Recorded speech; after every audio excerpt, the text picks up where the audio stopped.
ਜਿਹੜੇ ਹੁਣ ਨਵੇਂ ਇੰਟਰਨੈਸ਼ਨਲ ਸਟੂਡੈਂਟ ਆਏ ਆ ਉਹਨਾਂ ਨੂੰ ਵੀ ਸਮਝਣਾ ਪੈਣਾ ਕਿ they have to think like ਕਿ ਵੀ ਮੈਂ ਅੱਗੇ ਆਪਣੀ ਲਾਈਨ ਦੇ ਵਿੱਚ ਕਿੱਦਾਂ ਜੋਬ ਲੈ ਸਕਦਾ ਹੈ। ਮਹਿੰਗਾਈ ਇਸ ਤਰ੍ਹਾਂ ਹੋ ਗਈ ਹੈ, ਤੁਸੀਂ ਔਡ ਜੌਬਸ ਕਰਕੇ $16-17 ਦੇ ਹਿਸਾਬ ਦੇ ਨਾਲ ਤੁਸੀਂ ਨਹੀਂ ਸਰਵਾਈਵ ਕਰ ਸਕਦੇ ਜੀ। 16-17 ਵੀ ਨਹੀਂ ਦਿੰਦੇ ਸਟੂਡੈਂਟ ਨੂੰ, ਤੇ ਜਾਂ ਚਲੋ ਮਿਨੀਮਮ ਵੇਜ $10 ਤੇ ਕੰਮ ਕਰਵਾ ਰਹੇ ਨੇ ਆਹ ਵੇਅਰ ਹਾਊਸ ਵਿੱਚ। ਹੁਣ EMPLOYER ਦੀ ਐਕਸਪੈਕਟੇਸ਼ਨ ਵੈਰੀ ਕਲੀਅਰਲੀ ਹੁੰਦੀ ਹੈ ਕਿ ਵੀ ਸਾਨੂੰ ਤਾਂ ਆਹ 4 ਚੀਜ਼ਾਂ ਚਾਹੀਦੀਆਂ ਜੀ। ਡਜ਼ਨਟ ਮੈਟਰ ਤੁਹਾਨੂੰ ਜਿੰਨੀ ਮਰਜ਼ੀ ਨੌਲੇਜ ਹੋਵੇ। ਕਿ ਮੈਂ 1 ਸਾਲ ਇਲੈਕਟ੍ਰੀਸ਼ੀਅਨ ਨਾਲ ਕੰਮ ਕੀਤਾ ਕਿ ਹੁਣ ਤਾਂ ਸਿਰਫ ਉਹ ਫਰੈਸ਼ਰ ਨੂੰ ਹਾਇਰ ਕਰਦੇ ਨੇ। ਗੱਲਾਂ ਤਾਂ ਚੰਗੀਆਂ ਲੱਗਦੀਆਂ ਸਕਿੱਲ ਲਰਨਿੰਗ ਦੀਆਂ, ਹੁਣ ਕਹਿੰਦੇ ਅਲਟੀਮੇਟਲੀ ਮੈਨੂੰ ਮੈਂ ਟਰੱਕ ਚਲਾ ਰਿਹਾ। ਜਿਹੜੇ ਇਮੀਗ੍ਰੈਂਟਸ ਹੈਗੇ ਅਸੀਂ ਕੰਪਲੇਂਟ ਨਹੀਂ ਕਰਦੇ। ਜੇ ਮੇਰੇ ਨਾਲ ਕੋਈ ਗਲਤ ਹੋ ਰਿਹਾ ਆ, ਇਟ ਇਜ਼ ਮਾਈ ਰਿਸਪੌਂਸਿਬਿਲਿਟੀ, ਮੈਂ ਅਥਾਰਟੀਜ਼ ਨਾਲ ਕੰਪਲੇਂਟ ਵੀ ਕਰਾਂ ਨਾ। ਜ਼ਿੰਦਗੀ ਦਾ ਗੋਲ ਹੀ PR ਲੈਣਾ ਹੋ ਗਿਆ ਜੀ, ਨਾ ਕਿ ਸਟੱਡੀ ਦਾ ਜਿਹੜਾ ਰੀਅਲ ਪਰਪਸ ਹੁੰਦਾ ਕਿ ਤੁਸੀਂ ਲੇਬਰ ਮਾਰਕੀਟ ਦੀ ਆਪਣੇ ਆਪ ਨੂੰ ਤਿਆਰ ਕਰਨਾ। ਦੇਰ are lot of EMPLOYERS they are still looking for skilled workforce, actually ਉਹਨਾਂ ਨੂੰ ਨਹੀਂ ਮਿਲ ਰਿਹਾ। ਤਦੇ ਹੀ ਤਾਂ ਬਾਹਰੋਂ ਲੋਕ LMIA ਲੈ ਕੇ ਆ ਰਹੇ। ਸਕਿੱਲ ਨਹੀਂ ਪੈਦਾ ਕੀਤੀ, PR ਪੈਦਾ ਕੀਤੇ। ਸਮਰ ਜੌਬ ਕਰਦਾ ਸੀ ਲੋਕਲ ਜਿਹੜਾ ਡੋਮੈਸਟਿਕ ਸਟੂਡੈਂਟ ਹੈ, ਹੋਰ ਛੋਟੀਆਂ ਜੌਬਸ ਕਰਦੇ ਸੀ, ਉਹ ਤਾਂ ਹੁਣ ਕਿਤੇ ਨਜ਼ਰ ਨਹੀਂ ਆ ਰਿਹਾ। ਦੇ ਆਰ ਨਾਟ ਡੂਇੰਗ ਐਨੀਥਿੰਗ। ਉਹਨਾਂ ਦੀ ਜਿਹੜੀ ਪਾਪੂਲੇਸ਼ਨ ਹੈ ਇਸ ਇੰਸਟੀਟਿਊਸ਼ਨਸ ਦੇ ਵਿੱਚ ਡੈਫੀਨਿਟਲੀ 50% ਤੋਂ ਵੀ ਘਟੀ ਹੋਈ ਹੈ। ਇਹ ਸਾਡੀ ਗਵਰਨਮੈਂਟ ਦੀ ਵੀ ਤੇ ਜ਼ਿੰਮੇਵਾਰੀ ਹੈ। ਕੀ ਪ੍ਰੋਗਰਾਮ ਤੁਸੀਂ ਰਨ ਕਰ ਰਹੇ ਹੋ, ਮਤਲਬ ਜਿਹੜਾ ਤੁਹਾਡਾ ਆਪਣੀ ਇੱਥੇ ਦੀ ਲੋਕਲ ਕਮਿਊਨਿਟੀ ਹੈ ਜੀ, ਉਹਦਾ ਜਿਹੜਾ ਯੂਥ ਹੈ ਉਹਨਾਂ ਨੂੰ ਰਸਤੇ ਨਜ਼ਰ ਨਹੀਂ ਆ ਰਹੇ। ਮੈਂ ਕਹੂੰਗਾ ਸਲੇਵ ਟ੍ਰੇਡ ਕਰ ਰਹੇ ਨੇ। ਜਦੋਂ ਆਉਣ ਵਾਲੇ ਜ਼ਿਆਦਾ ਹੋ ਜਾਣ ਤੇ ਲੋਕਲ ਘਟ ਜਾਣ, ਫਿਰ ਅਲੱਗ-ਅਲੱਗ ਪਾਕਟਸ ਬਣ ਜਾਂਦੀਆਂ। ਜੇ ਮੇਰੇ ਕਿਸੇ ਕਲਾਸ ਦੇ ਵਿੱਚ 100 ਦੇ 100 student he let's say India ਜਾਂ ਪਾਕਿਸਤਾਨ ਜਾਂ ਬੰਗਲਾਦੇਸ਼ ਤੋਂ ਹੋਣਗੇ ਤਾਂ ਓਬਵੀਅਸਲੀ ਮੈਂ ਉਦੋਂ ਦੇ ਰੱਖੇ ਨੇ ਕਾਲਜਾਂ ਨੇ, ਫਿਰ ਇਸੇ ਕਰਕੇ ਫਿਰ ਉਹਨਾਂ ਨੇ ਉਸ ਹਿਸਾਬ ਦੇ ਨਾਲ ਪੜ੍ਹਾਉਣ ਲੱਗ ਪੈਣਾ। ਉਹਨਾਂ ਦਾ ਉੱਥੇ ਹੀ ਉਹ ਇੱਕ ਤਰ੍ਹਾਂ ਦੇ ਉਹ ਖੂਹ ਦੇ ਡੱਡੂ ਬਣ ਜਾਂਦੇ ਆ। ਅਸਲ 'ਚ ਧਿਆਨ ਜਦੋਂ ਤੋਂ ਫੈਡਰਲ ਗਵਰਨਮੈਂਟ ਨੇ ਇੰਟਰਨੈਸ਼ਨਲ ਸਟੂਡੈਂਟ ਵੀਜ਼ਾ ਪ੍ਰੋਗਰਾਮ ਦੇ ਉੱਤੇ ਕੁਝ ਕੈਪ ਲਾਉਣ ਦਾ ਐਲਾਨ ਕੀਤਾ, ਉਸ ਤੋਂ ਬਾਅਦ ਬੜੇ ਸਾਲਾਂ ਬਾਅਦ ਜਿਹੜੇ ਭੁੱਲ ਹੀ ਗਏ ਸੀ ਸਾਡੇ ਡੋਮੈਸਟਿਕ ਸਟੂਡੈਂਟ, ਉਹਨਾਂ ਵੱਲ ਧਿਆਨ ਗਿਆ ਕਿ ਜਿਹੜੇ ਕਾਲਜਸ ਨੇ ਹੁਣ ਉਹਨਾਂ ਦੀ ਜ਼ਰੂਰਤ ਹੈ। ਅਤੇ ਔਰ ਸਾਡੀ ਜਿਹੜੀ ਲੇਬਰ ਮਾਰਕੀਟ ਹੈ ਉਸ ਵਿੱਚ ਸਕਿਲਡ ਵਰਕਰ ਪੈਦਾ ਕਰਨ 'ਚ ਕਾਲਜਸ ਦਾ ਬਹੁਤ ਵੱਡਾ ਯੋਗਦਾਨ ਸੀ। ਪਰ ਕਿਉਂਕਿ ਪਿਛਲੇ ਟਾਈਮ 'ਚ ਇੱਕ ਗਰੀਡ ਹਾਵੀ ਹੋ ਗਈ, ਸੋ ਉਹਦੇ ਕਰਕੇ ਸਾਰੇ ਦਾ ਸਾਰਾ ਫੋਕਸ 4 ਗੁਣਾ ਫੀਸ ਦੇ ਉੱਤੇ ਇੰਟਰਨੈਸ਼ਨਲ ਸਟੂਡੈਂਟ ਵੱਲ ਲੱਗ ਗਿਆ, ਜਿਹਦੇ ਨਾਲ ਲੇਬਰ ਮਾਰਕੀਟ 'ਚ ਪਤਾ ਨਹੀਂ ਕਿ ਕਿੰਨੀ ਕੰਟਰੀਬਿਊਸ਼ਨ ਹੋਈ ਜਾਂ ਕਿਹੋ ਜਿਹੀ ਹੋਈ ਹੈ, ਪਰ ਜਿਹੜੇ ਡੋਮੈਸਟਿਕ ਸਟੂਡੈਂਟਸ ਤੋਂ ਲਗਭਗ ਧਿਆਨ ਹੀ ਪਾਸੇ ਹੋ ਗਿਆ ਸੀ। ਸੋ ਹੁਣ ਉਮੀਦ ਕੀਤੀ ਜਾ ਰਹੀ ਹੈ ਕਿ ਉਸ ਪਾਸੇ ਵਾਪਸ ਸਾਡੇ ਜਿਹੜੇ ਪੋਸਟ ਸੈਕੰਡਰੀ ਅਦਾਰੇ ਨੇ ਸੋਚਣਗੇ। ਸੋ ਉਸ ਬਾਰੇ ਅਸੀਂ ਗੱਲਬਾਤ ਕਰਾਂਗੇ, ਅਤੇ ਗੱਲਬਾਤ ਕਰਨ ਲਈ ਸਾਡੇ ਨਾਲ ਸਟੂਡੀਓ ਦੇ ਵਿੱਚ ਕੈਮਵਾਲ ਨੇ, ਜਿਹੜੇ ਕਿ CIMT ਕਾਲਜ ਦੇ ਪ੍ਰੈਜ਼ੀਡੈਂਟ ਨੇ ਅਤੇ ਐਜੂਕੇਸ਼ਨ ਸੈਕਟਰ ਨਾਲ, ਇਸ ਸੈਕਟਰ ਨਾਲ ਬੜੇ ਲੰਬੇ ਸਮੇਂ ਤੋਂ ਜੁੜੇ ਹੋਏ ਨੇ। ਕਮਲਜੀਤ ਜੀ, ਕੀ ਹਾਲ ਚਾਲ ਨੇ ਤੁਹਾਡੇ? ਵੈਰੀ ਵੈਲ ਸ਼ਮੀਲ ਜੀ। ਇਹ ਗੱਲ ਸਹੀ ਹੈ ਜਿਹੜੀ ਮੈਂ ਕਹਿ ਰਿਹਾ ਕਿ ਵੀ ਹੁਣ ਇਹ ਅਸੀਂ ਭੁੱਲੇ ਬੈਠੇ ਸੀ ਵੀ ਲੋਕਲ ਸਟੂਡੈਂਟ ਵੀ ਹੁੰਦੇ ਨੇ। Because of the international student ਇੰਨੀ ਮਤਲਬ ਇਕੋਨਮੀ ਦੇ ਵਿੱਚ ਕੰਟਰੀਬਿਊਟ ਕਰ ਰਹੇ ਸੀਗੇ, ਸੋ ਉਹ ਇੱਕ ਐਂਗਲ ਭੁੱਲ ਗਏ ਸੀਗੇ। ਤਾਂ ਫੋਕਸ ਜ਼ਿਆਦਾ PR ਤੇ ਪੋਸਟ ਗ੍ਰੈਜੂਏਟ ਵਰਕ ਪਰਮਿਟ 'ਤੇ ਚਲੇ ਗਿਆ ਸੀਗਾ, ਨਾ ਕਿ ਜੌਬਸ ਤੇ ਕਰੀਅਰਸ ਦੇ ਉੱਤੇ। ਤੁਹਾਨੂੰ ਕੋਈ ਸਕਿੱਲ ਚਾਹੀਦੀ ਹੈ ਜਿਹਦੇ ਨਾਲ ਤੁਸੀਂ ਕੋਈ ਜੌਬ ਮਿਲ ਸਕੇ ਅਤੇ ਤੁਸੀਂ ਅਲੱਗ-ਅਲੱਗ ਸੈਕਟਰ ਲਈ ਆਪਣੇ ਆਪ ਨੂੰ ਤਿਆਰ ਕਰਨਾ। ਜੀ, ਉਹ ਮੈਨੂੰ ਤਾਂ ਇਸ ਤਰ੍ਹਾਂ ਵੀ ਲੱਗਦਾ ਹੈ ਕਿ ਕਈ ਵਾਰੀ ਜਿਹੜੇ ਡੋਮੈਸਟਿਕ ਸਟੂਡੈਂਟ ਹੈ ਉਹ ਵੀ ਇਹੀ ਸੋਚਣ ਲੱਗਦੇ ਸੀ ਕਿ ਖਰੇ PGWP ਤੋਂ ਬਾਅਦ ਹੀ ਖਰੇ ਜੌਬ ਮਿਲਣੀ ਆ। ਸੋ ਬੇਸਿਕਲੀ ਪੜ੍ਹਾਈ ਦਾ ਮਕਸਦ ਹੋ ਗਿਆ ਸੀ PR ਲੈਣਾ, ਨਾ ਕਿ ਸਕਿੱਲ ਲੈਣਾ, ਨਾ ਕਿ ਸਕਿੱਲ ਲੈਣਾ। ਬਿਲਕੁਲ ਜੀ। ਪੂਰੇ ਦਾ ਪੂਰਾ ਕਨਸੈਪਟ ਹੀ ਡਿਸਟੋਰਟ ਕਰ ਦਿੱਤਾ ਗਿਆ ਸੀ। ਹਾਂਜੀ। So much of things are happening, specially ਅਸੀਂ ਬਰੈਂਪਟਨ ਵਿੱਚ ਰਹਿੰਦੇ ਹਾਂ ਤਾਂ ਅਸੀਂ ਤਾਂ ਨੋਟਿਸ ਕਰਦੇ ਹਾਂ ਕਿ ਇਹ ਕਲਚਰ ਜਿਹਾ ਡਿਵੈਲਪ ਹੋ ਗਿਆ ਸੀਗਾ ਜੀ, ਕਿ ਆਮ ਮਿਸ ਇਨਫੋਰਮੇਸ਼ਨ ਵੀ ਇਹਦੇ ਨਾਲ ਐਡ ਹੋ ਗਈ ਸੀਗੀ ਕਿ ਆਮ ਸਟੂਡੈਂਟਸ ਵੀ ਜਿਹੜੇ ਨਵੇਂ ਆਉਂਦੇ ਸੀਗੇ ਉਹਨਾਂ ਨੂੰ ਵੀ ਇਹ ਲੱਗਦਾ ਸੀਗਾ ਕਿ ਵੀ PR ਜੇ ਮਿਲ ਗਈ ਜਾਂ ਸਾਨੂੰ ਪੋਸਟ ਗ੍ਰੈਜੂਏਟ ਵਰਕ ਪਰਮਿਟ ਮਿਲ ਗਿਆ ਤਾਂ ਖਰਿਆ ਸਾਰਾ ਕੁਛ ਹੀ ਮਿਲ ਗਿਆ। ਮਤਲਬ ਜ਼ਿੰਦਗੀ ਦਾ ਗੋਲ ਹੀ PR ਲੈਣਾ ਹੋ ਗਿਆ ਜੀ, ਨਾ ਕਿ ਸਟੱਡੀ ਦਾ ਜਿਹੜਾ ਰੀਅਲ ਪਰਪਸ ਹੁੰਦਾ ਕਿ ਤੁਸੀਂ ਲੇਬਰ ਮਾਰਕੀਟ ਦੀ ਆਪਣੇ ਆਪ ਨੂੰ ਤਿਆਰ ਕਰਨਾ। ਜੀ, ਇਸੇ ਕਰਕੇ ਤਾਂ ਸ਼ਾਰਟੇਜ ਆਫ ਹਜੇ ਵੀ ਜੌਬਸ ਹੈਗੀਆਂ ਜੀ ਸਕਿਲਡ ਕੈਟੇਗਰੀ ਦੇ ਵਿੱਚ। ਦੇਰ are lot of EMPLOYERS they are still looking for skilled workforce, actually ਉਹਨਾਂ ਨੂੰ ਨਹੀਂ ਮਿਲ ਰਿਹਾ। ਤਦੇ ਹੀ ਤਾਂ ਬਾਹਰੋਂ ਲੋਕ LMIA ਲੈ ਕੇ ਆ ਰਹੇ। ਸੋ ਬੇਸਿਕਲੀ ਸਕਿੱਲ ਨਹੀਂ ਪੈਦਾ ਕੀਤੀ, PR ਪੈਦਾ ਕੀਤੇ।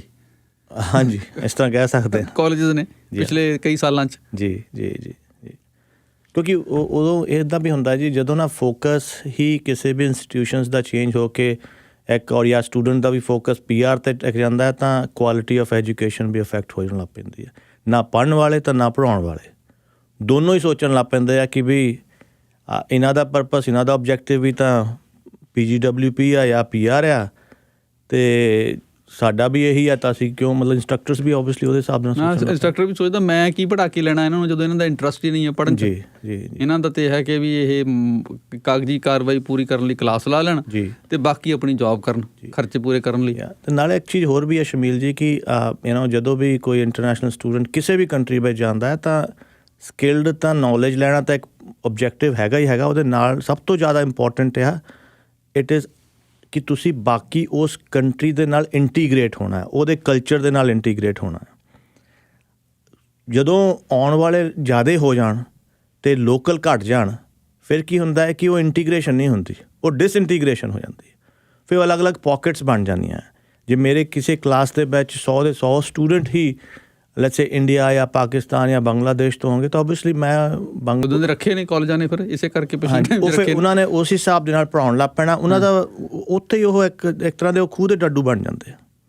Wear as Canada is requiring totally different type of skill set ਹੈ। ਨਹੀਂ, ਇਹ ਸਟੂਡੈਂਟ ਨਾਲ ਵੀ ਜ਼ਿਆਦਤੀ ਸੀ, ਔਰ ਜਿਹੜੇ ਕਈ ਸੈਂਸਿਬਲ ਸਟੂਡੈਂਟ ਸੀ ਜਿਹੜੇ ਵਾਕਈ ਇਸ ਸੋਚ ਨਾਲ ਆਏ ਸੀ ਕਿ ਅਸੀਂ ਇੱਥੇ ਪੜ੍ਹਨਾ ਹੈ, ਅਸੀਂ ਸਾਡਾ ਕੁਛ ਐਕਸਪੋਜਰ ਹੋਏਗਾ, ਅਸੀਂ ਕੋਈ ਸਾਡਾ ਗਲੋਬਲ ਇੰਟਰਨੈਸ਼ਨਲ ਐਕਸਪੀਰੀਅੰਸ ਹੋਏਗਾ, ਉਹਨਾਂ ਨੂੰ ਉਹ ਮਿਲਦਾ ਹੀ ਨਹੀਂ ਸੀ। ਉਹ ਕਹਿੰਦੇ ਅਸੀਂ ਤਾਂ ਜਿਹੜਾ ਮਾੜਾ ਮੋਟਾ ਉੱਥੇ ਸਾਨੂੰ ਹੈ ਸੀ ਉਹ ਵੀ ਭੁੱਲ ਗਏ ਇੱਥੇ ਆ ਕੇ।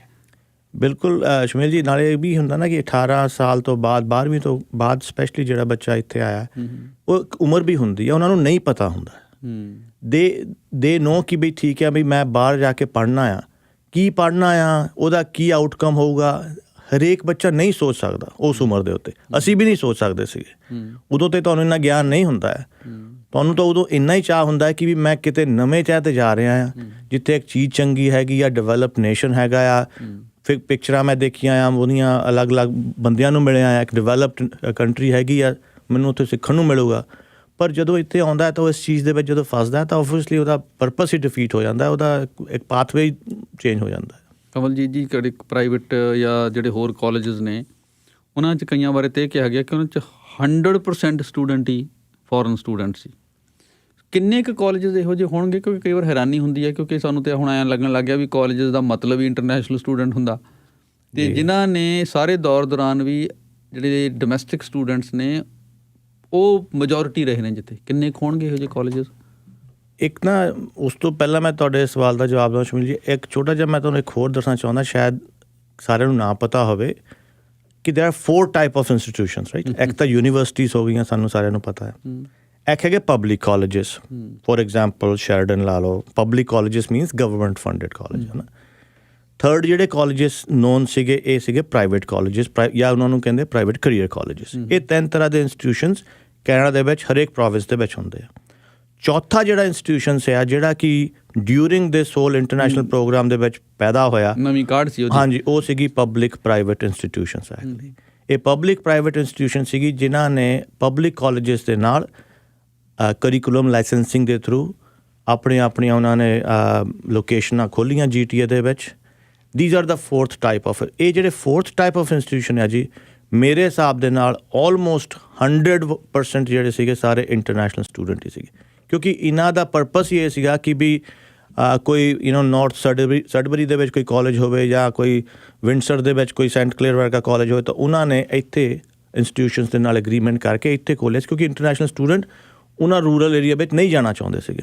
ਸੋ ਓਬਵੀਅਸਲੀ ਉਹਨਾਂ ਦਾ ਪਰਪਸ ਹੀ ਇਹ ਸੀਗਾ, ਉਹਨਾਂ ਸਟੂਡੈਂਟਾਂ ਦਾ ਪਰਪਸ ਸੀ ਕਿ ਅਸੀਂ ਰਹਿਣਾ ਵੀ ਬਰੈਂਪਟਨ ਦੇ ਲਾਗੇ ਹੈਗਾ ਆ ਅਤੇ ਸਾਨੂੰ PGWP ਚਾਹੀਦਾ, ਉਸ ਤੋਂ ਬਾਅਦ ਅਸੀਂ PR ਕਰਾਂਗੇ, ਉਸ ਤੋਂ ਬਾਅਦ we are done with this. So ਇਹ 4th ਟਾਈਪ, ਇਹਦੇ ਵਿੱਚ ਤਾਂ 100% ਜਿਹੜੇ ਸਟੂਡੈਂਟਸ ਆ ਸਾਡੇ ਹੁੰਦੇ ਸੀ।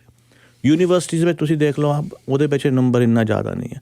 ਤੁਸੀਂ ਪ੍ਰਾਈਵੇਟ ਕਰੀਅਰ ਕਾਲਜਸ ਦੇ ਵਿੱਚ ਦੇਖ ਲਓ, ਹੁਣ ਤੁਸੀਂ ਮੇਰੇ ਕਾਲਜ ਦੇ ਵਿੱਚ ਦੇਖ ਲਓ, CIMT ਕਾਲਜ, ਅਸੀਂ ਪਿਛਲੇ 25-26 ਸਾਲ ਹੋ ਗਏ ਜੀ, ਸਾਡੇ ਕੋਲ 10% ਸਟੂਡੈਂਟ ਇੰਟਰਨੈਸ਼ਨਲ ਹੁੰਦੇ ਸੀ। 90% ਸਾਡੇ ਸਟੂਡੈਂਟਸ ਡੋਮੈਸਟਿਕ ਹੈ। ਮੇਰੇ ਖਿਆਲ ਦੇ ਵਿੱਚ ਇਹੀ ਨੰਬਰ ਬਾਕੀ ਜਿਹੜੇ ਪ੍ਰਾਈਵੇਟ ਕਾਲਜਸ ਹੈਗੇ ਆ ਉਹਨਾਂ ਦੇ ਵਿੱਚ ਵੀ ਇਹੀ ਨੰਬਰ ਹੋਣਾ ਹੈ। ਕਿਸੇ ਵਿੱਚ ਹੋ ਸਕਦਾ ਕਿ 20-25% ਹੋਣ, ਪਰ ਇਸ ਤੋਂ ਜ਼ਿਆਦਾ ਨਹੀਂ ਹੋਣਾ। ਓਕੇ, ਕਿਉਂਕਿ ਤੁਸੀਂ ਵਰਕ ਪਰਮਿਟ ਨਹੀਂ ਦਿੰਦੇ ਤਾਂ ਨਹੀਂ ਮਿਲ ਸਕਦਾ ਤੁਹਾਡੇ। ਸਾਡੇ ਕੋਲ ਜਿਹੜਾ ਸਟੂਡੈਂਟ ਆਉਣਾ ਉਹਨੇ ਸਾਨੂੰ ਡੰਡਾ ਲੈ ਕੇ ਪੁੱਛਣਾ ਕਿ ਵੀ ਮੈਂ ਤੁਹਾਨੂੰ $10,000 ਪੇ ਕੀਤੇ, ਸਾਲ ਤੁਹਾਡੇ ਨਾਲ ਆਇਆ ਤਾਂ ਮੈਨੂੰ ਜੋਬ ਮਿਲੀ ਕਿ ਨਹੀਂ ਮਿਲੀ, ਕਿਉਂਕਿ ਉਹਦਾ ਫੋਕਸ ਹੀ ਆਕੂਪੇਸ਼ਨ ਬੇਸਡ ਹੈ। ਸਾਨੂੰ ਸਾਰਿਆਂ ਨੂੰ ਸਮਝਣਾ ਪੈਣਾ, ਜਿਹੜੇ ਹੁਣ ਨਵੇਂ ਇੰਟਰਨੈਸ਼ਨਲ ਸਟੂਡੈਂਟ ਆਏ ਆ ਉਹਨਾਂ ਨੂੰ ਵੀ ਸਮਝਣਾ ਪੈਣਾ ਕਿ they have to think like Canadian, they have to think like domestic, ਕਿ ਵੀ ਮੈਂ ਅੱਗੇ ਆਪਣੀ ਲਾਈਨ ਦੇ ਵਿੱਚ ਕਿੱਦਾਂ ਜੋਬ ਲੈ ਸਕਦਾ ਹੈ। ਉਹ ਜ਼ਮਾਨੇ ਗਏ ਜੀ ਔਡ ਜੌਬ ਕਰਕੇ ਤੁਸੀਂ ਆਪਣੇ ਨੂੰ ਸਰਵਾਈਵ ਕਰ ਲਓਗੇ। ਮਹਿੰਗਾਈ ਇਸ ਤਰ੍ਹਾਂ ਹੋ ਗਈ ਹੈ, ਤੁਸੀਂ ਔਡ ਜੌਬਸ ਕਰਕੇ $16-17 ਦੇ ਹਿਸਾਬ ਦੇ ਨਾਲ ਤੁਸੀਂ ਨਹੀਂ ਸਰਵਾਈਵ ਕਰ ਸਕਦੇ। ਜੀ 16-17 ਵੀ ਨਹੀਂ ਦਿੰਦੇ ਸਟੂਡੈਂਟ ਨੂੰ, ਤੇ ਜਾਂ ਚਲੋ ਮਿਨੀਮਮ $10 ਤੇ ਕੰਮ ਕਰਵਾ ਰਹੇ ਨੇ ਆਹ ਵੇਅਰ ਹਾਊਸ 'ਚ। ਚਲੋ ਉਹ ਮੇ ਵੀ ਕਿਉਂਕਿ ਉਹਨਾਂ ਕੋਲ ਹੋ ਸਕਦਾ ਹੈ ਕਿ ਜੀ ਹਜੇ PR ਨਹੀਂ ਆ and all that, but the moment you have a permanent residency $16-17 ਵਿੱਚ ਜੇ ਕੋਈ ਬੰਦਾ ਮਿਹਨਤੀ ਹੈਗਾ, ਇੱਕ ਔਡ ਜੌਬਸ ਤਾਂ ਮਿਲਦੀ ਹੈ ਨਾ, ਪਰ ਉਹਦੇ ਵਿੱਚ ਸਰਵਾਈਵਲ ਨਹੀਂ ਹੈ। ਤੁਹਾਨੂੰ ਕੈਨੇਡਾ ਵਿੱਚ ਸਰਵਾਈਵ ਕਰਨ ਦੇ ਲਈ ਤਕਰੀਬਨ ਇੱਕ ਫੈਮਿਲੀ ਇਨਕਮ ਦੀ ਜੇ ਹਸਬੈਂਡ ਵਾਈਫ ਹੈਗੇ ਤਾਂ 100,000 ਤਾਂ ਚਾਹੀਦਾ ਹੈ। ਹੁਣ 100,000 ਕਿੱਦਾਂ ਆਊਗਾ? ਇਹ ਤਦ ਹੀ ਆਊਗਾ ਜਦ ਤੁਹਾਡੇ ਹੱਥ ਵਿੱਚ ਕੋਈ ਇੱਕ ਸਕਿਲਡ ਜੌਬ ਹੋਊਗੀ ਜੀ। ਔਰ ਜੌਬ ਕਰਕੇ ਜਾਂ ਤੁਸੀਂ ਆਪਣੇ ਆਪ ਨੂੰ ਸਟਰੈਚ ਕਰਕੇ 80 ਘੰਟੇ ਲਾ ਕੇ you will be burn out. ਤੁਸੀਂ ਕਿੰਨੇ ਕਰ ਲਓਗੇ? ਸਾਲ ਕਰ ਲਓਗੇ, 2 ਸਾਲ ਕਰ ਲਓਗੇ, 4 ਸਾਲ ਕਰ ਲਓਗੇ। That is now you can not survive. So we have to think domestically, we have to think like Canadians actually, ਕਿ ਸਾਨੂੰ ਜੇ ਕਿਸੇ ਵੀ ਇੰਡਸਟਰੀ ਦੇ ਵਿੱਚ ਜਾਣਾ ਹੈ ਜਿੱਥੇ ਕਿ ਸਿਸਟਮ ਆਰ ਸੱਚ ਅ ਵੇ ਕਿ ਹੁਣ ਇੰਪਲੋਇਰ ਦੀ ਐਕਸਪੈਕਟੇਸ਼ਨ ਵੈਰੀ ਕਲੀਅਰਲੀ ਹੁੰਦੀ ਹੈ ਕਿ ਵੀ ਸਾਨੂੰ ਤਾਂ ਆਹ 4 ਚੀਜ਼ਾਂ ਚਾਹੀਦੀਆਂ ਜੀ। ਡਜ਼ਨਟ ਮੈਟਰ ਤੁਹਾਨੂੰ ਜਿੰਨੀ ਮਰਜ਼ੀ ਨੌਲੇਜ ਹੋਵੇ, ਮੈਨੂੰ ਤੁਹਾਡੇ ਨੌਲੇਜ ਦਾ ਨਹੀਂ ਮਤਲਬ, ਮੈਨੂੰ ਤੁਹਾਡੀ ਕੰਪੀਟੈਂਸੀਜ਼ ਦਾ ਮਤਲਬ ਹੈਗਾ। ਮੈਨੂੰ ਚਾਹੀਦਾ ਕਿ ਤੁਸੀਂ ਐਕਸਪਰਟ ਹੋਵੋ ਇਸ ਤਿੰਨਾਂ ਚੀਜ਼ਾਂ ਲਈ। ਮੈਂ ਇਹੀ ਕੰਮ ਕਰਾਉਣਾ ਹੈ ਐਂਡ ਜੇ ਤੁਹਾਨੂੰ ਆਉਂਦਾ ਆ, ਤੁਸੀਂ ਦੂਸਰੇ ਦਿਨ ਤੋਂ ਉਸ ਜੌਬ ਦੇ ਲਈ ਰੈਡੀ ਹੁੰਦੇ ਆ, ਤਾਂ I will be more than happy to pay you double. This is the requirement of the employers right now. ਕਰ ਰਹੇ ਹਾਂ ਜਿਹੜੀ ਕੈਨੇਡੀਅਨ ਜੌਬ ਮਾਰਕੀਟ 'ਚ, ਲੇਬਰ ਮਾਰਕੀਟ 'ਚ ਇਹ ਇੱਕ ਗੈਪ ਨਜ਼ਰ ਆ ਰਿਹਾ ਕਿ ਇੱਕ ਪਾਸੇ ਉਹਨਾਂ ਲੋਕਾਂ ਦੀ ਲਾਈਨ ਲੰਬੀ ਲੱਗੀ ਹੈ ਜਿਹਨਾਂ ਨੂੰ ਜੌਬ ਨਹੀਂ ਮਿਲ ਰਹੀ, ਅਤੇ ਦੂਜੇ ਪਾਸੇ ਇੰਪਲੋਇਰਸ ਨੇ ਉਹਨਾਂ ਨੂੰ ਸਹੀ ਇੰਪਲੋਈਜ਼ ਨਹੀਂ ਮਿਲ ਰਹੇ, ਬਾਵਜੂਦ ਇਹਦੇ ਕਿ ਅਸੀਂ ਕੰਟਰੀ ਨੂੰ ਭਰ ਦਿੱਤਾ ਇੱਕ ਲਿਹਾਜ਼ ਨਾਲ ਇੰਟਰਨੈਸ਼ਨਲ ਸਟੂਡੈਂਟਸ ਨਾਲ। ਬੇਸਿਕਲੀ ਗੱਲ ਇਹੀ ਹੈ ਕਿ ਜਿਹੜੀ ਸਕਿੱਲ ਟ੍ਰੇਨਿੰਗ ਦੇ ਉੱਤੇ ਧਿਆਨ ਨਹੀਂ ਰਿਹਾ, ਕੁਛ ਨਵੀਂ ਸਕਿੱਲ ਲਰਨ ਕਰਨ 'ਤੇ ਧਿਆਨ ਨਹੀਂ ਰਿਹਾ। ਜਿਹੜਾ ਐਜੂਕੇਸ਼ਨ ਦਾ ਮਾਡਲ ਚੱਲਿਆ ਉਹ ਸਿਰਫ PR ਨੂੰ ਹੀ ਜ਼ਿੰਦਗੀ ਦਾ ਮਕਸਦ ਮੰਨਣ ਵਾਲਾ ਜਿਹੜਾ ਉਹ ਚੱਲਿਆ। ਅਤੇ ਇਹ ਜਿਹੜਾ ਹੁਣ ਜਿਹੜੇ ਸਟੂਡੈਂਟ ਆਏ ਬੜੀ ਵੱਡੀ ਗਿਣਤੀ 'ਚ, ਉਹਨਾਂ ਦਾ ਵੀ ਜ਼ਿਆਦਾ ਧਿਆਨ ਸਕਿੱਲ ਕੋਈ ਲਰਨ ਕਰਨ ਨਾਲੋਂ ਇਹ ਸੀ ਉਹਨਾਂ ਦਾ ਕਿ ਕਿਵੇਂ ਨਾ ਕਿਵੇਂ ਸਾਡੀ PR ਹੋ ਜਾਏ ਜੀ। ਸੋ ਇਹਨੇ ਕੈਨੇਡੀਅਨ ਜੌਬ ਮਾਰਕੀਟ ਦਾ ਨੁਕਸਾਨ ਕੀਤਾ, ਤੁਸੀਂ ਇਹ ਮਹਿਸੂਸ ਕਰ ਰਹੇ ਹੋ? ਬਿਲਕੁਲ ਜੀ। ਇੰਪਲੋਇਰਸ ਦੀ ਜਿਹੜੀ ਕ੍ਰਾਈਸਿਸ ਇਸ ਵੇਲੇ ਪੈਦਾ ਹੋਇਆ ਇਸੇ ਦਾ ਨਤੀਜਾ ਹੈ ਨਾ। ਹਾਂਜੀ ਬਿਲਕੁਲ। I totally agree with you. This is one of the major factor actually ਜਿਹਦੇ ਵਿੱਚ ਕਿ ਇਹ ਚੀਜ਼ ਆ ਰਹੀ ਹੈ। And then all the employers including ourself, ਅਸੀਂ ਉਸ ਚੀਜ਼ ਨੂੰ ਫੇਸ ਕਰ ਰਹੇ ਹਾਂ ਕਿ ਕੈਂਡੀਡੇਟਸ ਤਾਂ ਬਹੁਤ ਅਪਲਾਈ ਹੁੰਦੇ ਆ, ਪਰ ਉਹਦੇ ਵਿੱਚੋਂ ਜਿਹੜੇ ਕੁਆਲੀਫਾਈਡ ਕੈਂਡੀਡੇਟ ਬਹੁਤ ਘੱਟ ਆ ਜੀ। ਉਹਨਾਂ ਦੇ ਸਕਿੱਲ ਸੈੱਟ ਆਮ ਇੰਪਲੋਇਰਸ ਦੇ ਨਾਲ ਮੈਚ ਹੀ ਨਹੀਂ ਕਰਦੇ। ਅਨਦਰ ਫੈਕਟਰ ਇਹ ਵੀ ਹੋਇਆ ਜੀ ਪਿਛਲੇ 3-4-5 ਸਾਲਾਂ ਦੇ ਵਿੱਚ, I think in every country ਦੇ ਵਿੱਚ ਹੀ ਜਿਸ ਤਰ੍ਹਾਂ ਦੇ ਟੈਕਨੋਲੋਜੀਕਲ ਐਡਵਾਂਸਮੈਂਟ ਹੋਈਆਂ ਨਾ, ਤਾਂ ਇੰਪਲੋਇਰਸ ਦੀਆਂ ਰਿਕੁਆਇਰਮੈਂਟ ਵੀ ਚੇਂਜ ਹੋ ਗਈਆਂ। ਸੋ ਇੱਕ ਤਾਂ ਹੋਇਆ ਕਿ ਜਿਹੜੇ ਬੱਚੇ ਪੜ੍ਹਦੇ ਸੀਗੇ ਕਰੀਅਰ ਓਰੀਐਂਟਡ ਪ੍ਰੋਗਰਾਮਸ ਦੇ ਵਿੱਚ, ਇੱਕ ਤਾਂ ਉਹਨਾਂ ਦਾ ਫੋਕਸ ਟੋਟਲ ਗਲਤ ਸੀਗਾ, ਤਾਂ ਇਸ ਕਰਕੇ ਕਾਲਜਸ ਵੀ ਉਹਦੇ ਵਿੱਚ ਫੇਲ ਹੋ ਗਏ to produce a qualified graduates. Secondly technological advancement ਕਰਕੇ ਇੰਪਲੋਇਰਸ ਦੀਆਂ ਰਿਕੁਆਇਰਮੈਂਟ ਚੇਂਜ ਹੋ ਗਈਆਂ, ਉਹ ਵੀ ਆਊਟ ਆਫ ਅਲਾਈਨਮੈਂਟ ਹੋ ਗਏ। ਸੋ ਉਹਨਾਂ ਯੂਨੀਵਰਸਿਟੀਜ਼ ਜਾਂ ਕਾਲਜਸ ਨੇ ਆਪਣੇ ਕਰੀਕੂਲਮ ਅਪਡੇਟ ਨਹੀਂ ਕੀਤੇ ਉਸ ਨਵੇਂ ਰਿਕੁਆਇਰਮੈਂਟਸ ਦੇ ਹਿਸਾਬ ਦੇ ਨਾਲ, ਉਹਦੇ ਵਿੱਚ ਵੀ ਮਿਸਮੈਚ ਹੋ ਗਿਆ। ਸੋ ਦਿਸ basically ads A double effect actually to this, and that's why we all are facing these challenges right now. But ਚਲੋ ਪਰ ਇਹ ਚੈਲੰਜ ਤਾਂ ਮੇਰਾ ਖਿਆਲ ਹੈ ਜੇ ਖਤਮ ਨਹੀਂ ਹੋਇਆ ਉਹ ਇਸ ਕਰਕੇ ਕਿ ਕੋਈ ਸਰਕਾਰ ਨੇ ਇਹ ਪ੍ਰੋਗਰਾਮ ਬੰਦ ਤੇ ਕੀਤਾ ਨਹੀਂ ਜੀ, ਜਸਟ ਕੁਛ ਚੇਂਜਸ ਕੀਤੀਆਂ ਨੇ, ਕੈਪ ਲਾਈ ਹੈ। ਅਜੇ ਵੀ 3-3.5 ਲੱਖ ਸਟੂਡੈਂਟ ਨਵਾਂ ਆ ਸਕਦਾ। ਚਲੋ ਉਹ ਆਏਗਾ ਤਾਂ ਉਮੀਦ ਰੱਖਦੇ ਕਿ ਉਹ ਸਕਿੱਲ ਟ੍ਰੇਨਿੰਗ 'ਚ ਜਾਏਗਾ ਜਾਂ ਨਹੀਂ ਜਾਏਗਾ, ਕਿੰਨਾ ਕੁ ਜਾਏਗਾ ਪਤਾ ਨਹੀਂ ਹੈ ਜੀ। ਪਰ ਜਿਹੜਾ ਆਲਰੇਡੀ ਕੰਟਰੀ 'ਚ ਹੈ ਉਹਦੇ 'ਚ ਵੀ ਇਹ ਪ੍ਰੋਬਲਮ ਮਹਿਸੂਸ ਕੀਤੀ ਜਾ ਰਹੀ ਹੈ ਕਿ ਉਹਦੇ ਕੋਲ ਉਹਨੂੰ ਮੌਕਾ ਹੀ ਨਹੀਂ ਮਿਲਿਆ ਕਿ ਸਹੀ ਸਕਿੱਲਸ ਉਹ ਲੈ ਸਕੇ। ਮੇਨ ਉਹ ਜਿਹੜਾ ਗਰੁੱਪ ਹੈ ਜੀ ਜਿਹੜਾ ਆਲਰੇਡੀ ਇੱਥੇ ਆਇਆ ਪਿਛਲੇ ਕਈ ਸਾਲਾਂ ਦੇ ਵਿੱਚ, that group of students definitely are on A losing terms, ਕਿਉਂਕਿ ਕਈਆਂ ਨੂੰ PR ਮਿਲ ਵੀ ਗਈ ਆ, ਕਈ ਹਜੇ ਵਰਕ ਪਰਮਿਟ ਦੇ ਉੱਤੇ ਹੈਗੇ ਆ, ਕਈ ਹਜੇ ਟ੍ਰਾਂਜ਼ੀਸ਼ਨ ਦੇ ਵਿੱਚ ਹੈਗੇ, ਕਈ ਹਜੇ ਆਪਣੀ ਸਟੱਡੀਜ਼ ਕਰ ਰਹੇ ਆ। ਪਰ ਉਹਨਾਂ ਲਈ ਓਪਰਚੁਨਿਟੀ ਆ ਜੀ, now they should start looking into it actually. ਜੇ ਕਿਤੇ ਉਹਨਾਂ ਨੂੰ ਥੋੜ੍ਹੀ ਬਹੁਤ ਟਾਈਮ ਦੀ ਇਨਵੈਸਟਮੈਂਟ ਚਾਹੁਣ ਤਾਂ ਕਰਕੇ ਉਹ ਆਪਣੇ ਆਪ ਨੂੰ ਰੀਅਲਾਈਨਮੈਂਟ ਕਰਨ ਤਾਂ ਕਿ ਉਹ ਕਰੀਅਰ ਫੋਕਸਡ ਵਾਲੇ ਪਾਸੇ ਜਾਣ। ਅੱਛਾ, ਦੂਸਰੇ ਪਾਸੇ ਇਹ ਵੀ ਹੁੰਦਾ ਹੈ ਕਿ ਉਹਨਾਂ ਨੂੰ ਨਾ ਜਿਹੜੀ ਮਿਸ ਇਨਫੋਰਮੇਸ਼ਨ ਆ ਜਾਂ ਉਹਨਾਂ ਦੇ ਮਨ ਦੇ ਵਿੱਚ ਜਿਹੜਾ ਹੁਣ ਤਾਈਂ ਦਾ ਫੋਕਸ PR ਦਾ ਹੈ ਨਾ, ਉਹਨਾਂ ਨੂੰ ਉਹ ਚੀਜ਼ ਨੂੰ ਕੱਢ ਕੇ ਹੁਣ ਉਹਦੇ ਵਿੱਚ ਇਹ ਪਾਉਣ ਕਿ ਵੀ ਮੈਂ ਕਿਹੜੀ ਲਾਈਨ ਦੇ ਵਿੱਚ ਜਾਣਾ ਚਾਹੁੰਦਾ ਹਾਂ ਮੈਂ। ਕਿਉਂਕਿ ਪੀਆਰ ਬਣਨਾ ਤਾਂ ਜ਼ਿੰਦਗੀ ਦਾ ਗੋਲ ਨਹੀਂ ਹੈ। ਨਹੀਂ ਮੇਨ ਜੌਬ ਤਾਂ ਹੈ ਜੀ ਤੁਸੀਂ ਆਪਣੀ ਇੱਕ ਲਾਈਫ ਸਟਾਈਲ ਨੂੰ ਮੇਨਟੇਨ ਕਰਨਾ ਆ। You want to be successful, you want to have a quality of life ਜਿਹੜੀ ਕਿ ਆਮ ਕੈਨੇਡਾ ਸਾਰਿਆਂ ਨੂੰ ਕਹਿੰਦਾ ਆ। ਜੇ ਤੁਸੀਂ ਉਹ ਅਚੀਵ ਕਰਨਾ ਤਾਂ ਤੁਹਾਨੂੰ ਕੋਈ ਨਾ ਕੋਈ ਸਕਿੱਲ ਦੇ ਬੇਸ 'ਤੇ ਜੇ ਤੁਸੀਂ ਜੌਬ ਨੂੰ ਕਰਨਾ ਚਾਹੁੰਦੇ ਤੁਹਾਨੂੰ ਕਰਨੀ ਪੈਣੀ ਹੈ। If you are husband wife you have to have a minimum $100,000 plus to basically survive at least. ਉਹਨੂੰ ਕਰਨ ਦੇ ਲਈ ਉਸ ਮਿਨੀਮਮ ਰਿਕੁਆਇਰਡ ਨੂੰ ਮੀਟ ਕਰਨ ਲਈ ਤੁਹਾਨੂੰ ਇੱਕ ਸਕਿਲਡ ਫੋਰ ਹੋਣਾ ਪੈਣਾ, ਤੁਹਾਨੂੰ ਉਹਦੇ ਵਿੱਚ ਇੱਕ ਚੰਗੀ ਜੌਬ ਲੈਣੀ ਪੈਣੀ ਹੈ। ਉਹ ਤੁਹਾਨੂੰ ਤਦ ਹੀ ਮਿਲੂਗੀ ਜੇ ਤੁਹਾਡੇ ਕੋਲ ਉਸ ਬਾਰੇ ਜਾਂ ਤਾਂ ਪੜ੍ਹਾਈ ਹੋਊਗੀ ਜਾਂ ਤੁਹਾਨੂੰ ਉਸ ਬਾਰੇ ਤੁਹਾਡੇ ਕੋਲ ਸਕਿਲਡ ਹੋਣਗੇ। ਇਹਦੇ ਵਿੱਚ ਇੱਕ ਚੀਜ਼ ਹੋਰ ਐਡ ਆਨ ਕਰਨਾ ਚਾਹੁੰਦਾ ਜੀ ਮੈਂ ਕਿ ਹੁਣ ਇਹਦੇ ਵਿੱਚ ਕੀ ਆ ਕਿ ਕਈ ਜਿਹੜੇ ਨਵੇਂ ਸਟੂਡੈਂਟ ਸੀਗੇ they have that miss information. ਤਾਂ there are lot of institutions colleges like us as well, ਇਹਨਾਂ ਦੇ ਫ੍ਰੀ ਇਨਫੋਰਮੇਸ਼ਨ ਸੈਸ਼ਨ ਹੁੰਦੇ ਆ ਜੀ, ਅਟੈਂਡ ਕਰੋ। ਇਹ ਨਹੀਂ ਕਿ ਤੁਸੀਂ ਕਿਸੇ ਨੂੰ, ਮੇਰੇ ਫਰੈਂਡ ਨੇ ਕਿਹਾ ਕਿ ਹਾਂਜੀ ਆ ਪਰਸਨਲ ਸਪੋਰਟ ਵਰਕਰ ਚੰਗਾ ਪ੍ਰੋਗਰਾਮ ਹੈ, ਚਲੋ ਜੀ ਉਹਦੇ ਵਿੱਚ ਐਡਮਿਸ਼ਨ ਲੈ ਲਓ। ਨੇ ਦੱਸ ਕੇ ਤੁਹਾਡੇ ਦਿਮਾਗ ਵਿੱਚ ਨਹੀਂ ਗੱਲ ਪਾਉਣੀ, ਤੁਹਾਨੂੰ ਆਪਣੇ ਆਪ ਹੀ ਪਹਿਲਾਂ ਸਮਝਣਾ ਪੈਣਾ ਕਿਉਂਕਿ ਤੁਸੀਂ ਇੱਕ ਲਾਈਫ ਦਾ ਡਿਸੀਜਨ ਲੈ ਰਹੇ ਆ। ਕਿ ਅਸੀਂ ਹਮੇਸ਼ਾ ਇੱਕ ਸ਼ਾਰਟਕਟ ਲੱਭਦੇ ਹਾਂ ਕਿ ਕੋਈ ਏਜੰਟ ਦੱਸੂਗਾ ਤਾਂ ਉਹ ਸਾਨੂੰ ਦੱਸ ਦੂਗਾ ਕਿ ਹਾਂਜੀ ਇਸ ਰਸਤੇ ਚੱਲ ਜਾ ਤਾਂ ਮੈਂ ਚੱਲ ਜਾਊਂਗਾ। No, here in Canada is not an agent related kind of a business, specially when you are investing in yourself and ਤੁਸੀਂ ਆਪਣੀ ਫਿਊਚਰ ਦੀ ਗੱਲ ਕਰ ਰਹੇ ਹੋ। ਸੋ ਵੈਰੀ ਵੈਰੀ ਇੰਪੋਰਟੈਂਟ ਕਿ ਤੁਸੀਂ ਆਪ ਡਰਾਈਵਰ ਬਣੋ, ਆਪ ਮਕੈਨਿਕ ਬਣੋ ਆਪਣੇ। ਇੱਕ ਮੈਸੇਜ ਹੈ ਆਪਣਾ ਕਮਲਜੀਤ ਜੀ, ਇਹ ਕਹਿੰਦੇ ਜੀ 4 ਸਾਲ ਪਹਿਲਾਂ ਇਹਨਾਂ ਦੇ ਕੋਈ ਸਿਸਟਰ ਕਹਿੰਦੇ ਇੰਡੀਆ 'ਚੋਂ ਆਏ ਅਤੇ ਇਹ ਕਿਸੇ ਪਬਲਿਕ ਕਾਲਜ ਨੂੰ ਮਿਲਣ ਗਏ ਕਿ ਜੀ ਇਹਨੂੰ ਕੋਈ ਕਰੀਅਰ ਕਾਉਂਸਲਿੰਗ ਦੇ ਦਿਓ। ਕਹਿੰਦੇ ਕੋਈ ਚੰਗਾ ਪਬਲਿਕ ਕਾਲਜ ਸੀ BC 'ਚ, ਅਤੇ ਉਹ ਪੁੱਛਦੇ ਸਾਨੂੰ ਵੀ ਉਹ ਜਿਹੜੀ ਤੁਹਾਡੀ ਸਿਸਟਰ ਹੈ ਉਹ ਤੁਸੀਂ ਇੱਥੇ PR ਹੋ ਕਿ ਇੰਟਰਨੈਸ਼ਨਲ ਸਟੂਡੈਂਟ? ਉਹ ਕਹਿੰਦੇ ਜੀ PR। ਅਤੇ ਉਹ ਕਹਿੰਦੇ ਜੀ ਅਸੀਂ PR ਨੂੰ ਨਹੀਂ ਕਾਉਂਸਲਿੰਗ ਦਿੰਦੇ, ਅਸੀਂ ਸਿਰਫ ਇੰਟਰਨੈਸ਼ਨਲ ਸਟੂਡੈਂਟ ਨੂੰ ਕਾਉਂਸਲਿੰਗ ਦਿੰਦੇ।